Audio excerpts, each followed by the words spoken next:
Durbin. In that situation, some of our elected officials told the county commission that they wanted to give East Fork to the county as a present. The owner of East Fork at the time was the Howell Leather Company. There were a lot of environmental problems with that piece of property.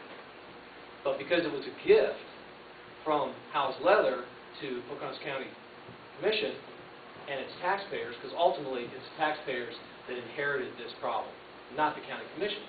They are now gone, with the exception of maybe one, possibly two that are still on the board. With that gift came a lot of problems. The county has been throwing money into that hole for the last 10 or 15 years. I see the inheritance of the snowshoe sewage of 30 years of bad engineering, Band-Aids.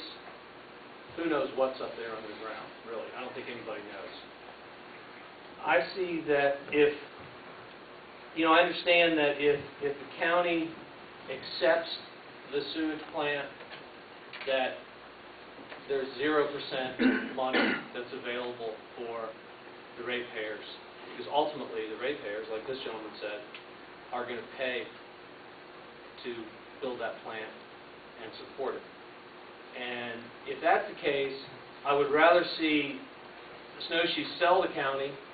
If we have to go with 0% financing versus borrowing money at 6 or 8%, I would rather see the county be given for maybe $1 an acre the property that this sewer facility on Snowshoe's property, wherever it would be on their property. And by the way, I support, out of the 3 options tonight, I support option 7. I think that's the most practical position we are in this evening. If the county does accept it, then there should also be some strings attached to it. We should not take this plant as it is and all their existing infrastructure. There should be some liability that's inherited with the plant, because basically we're taking Snowshoe off the hook for their liability, for any problems that come up with the plant. And let's face it, the ratepayers are paying for the plant. There's no reason why the rest of the county should have to inherit all the costs that are going to go into, we don't know. We don't know what's under the ground. We don't know what problems are up there. Along with that, I think Snowshoe should also be willing to give their water system to the PSD. Don't give us the crummy half. We'd like to have the good half also. And I'm sure we could work out all the details as far as the amount of water they need for snowmaking, etc. Really, this falls back on the Snowshoe property owners. It's really unfortunate that they're not playing a larger part in the decision making. I also really feel strongly that the effluent from this plant should go back into Schaefer's Fork. Environmentally, that's the right decision to be made, not bringing it over into this valley. It shouldn't happen. It's probably against the law somewhere, but we're back to the DEP. They don't really care, and they are not enforcing the law here locally. So that's what I'd like to say. And I also really feel like the developers here in the valley, at the base of Snowshoe, up on Thorny Flats, over on Dry Branch, wherever they are, they're going to survive. They need to build cluster plants themselves.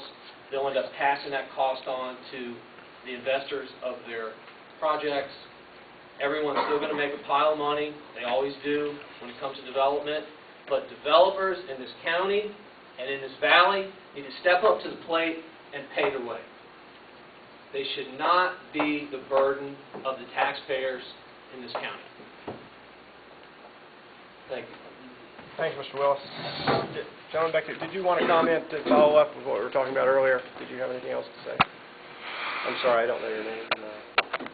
No, I wanted to answer that question. Okay, thank you. And I didn't get one. Mr. Phillips. Just some things Sure, I heard. sure, Mr. Phillips, thanks. Ken, the flooding study is going to be done. You mentioned the pre-development and the post-development, which I thought meant looking at the entire watershed, but then later on, it sounded like it was only going to be post-development for the site. In other words, after the buildings were built, or are you going to look at the total watershed and look at projected 10 to 15-year growth as new houses are built and you lose the buffering capacity of the watershed, the floodplain will change with that as well. It is only for the current day. It's the same method that the federal government would use for FEMA. So it's only for the site. Okay. Because as you have more development, there's going to be more roads, less trees, and so more runoff. Okay. Understand? Sorry, I just wanted to clarify. You did One want to follow up? other, I'm sorry, just a second. The pipeline from Snowshoe down to if this plant is located in the valley, how will that come off the mountain? Currently, it's proposed to be gravity flow, which is manholes, pipeline. Down the roadway or down Cutthroat Valley? From the existing plant, I believe that is some of the HDPE pipe overland. It's not a, what you call a, it's when slopes greater than 20%, you can flow it that way. So it gets to the bottom where I guess the golf course is, and then it goes just to gravity sewer manhole.